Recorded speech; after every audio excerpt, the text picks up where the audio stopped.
স্বাধীনতা নারী সেবা কর্মসূচির সভাপতি এবং সদস্যবৃন্দ এবং অন্যান্য মায়েরা, সাংবাদিকবৃন্দ, শ্রুতিবৃন্দ, সকলকে আমি শুভেচ্ছা জানাচ্ছি।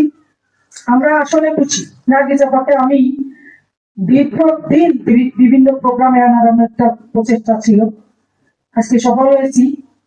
তো এই জন্য আমার খুব একটা গর্ব অনুভব হচ্ছে যে আমরা ভালো কাজ করতে পেরেছি। তো আমি মনে করি যে আমরা সবাই মিলে যদি মনে করি যে আমরা একটা কিছু করবো, আমরা করতে পারি। 2008 সাল থেকে এই পর্যন্ত মায়েদের যে কার্যক্রম আমরা চালিয়ে আসছি, এখানে অনেক খরচ আছে, অনেক কিছু আছে ঠিকই, কিন্তু যেহেতু সবার হাতগুলো খোলা আছে, আমরা কিন্তু পেরে যাচ্ছি।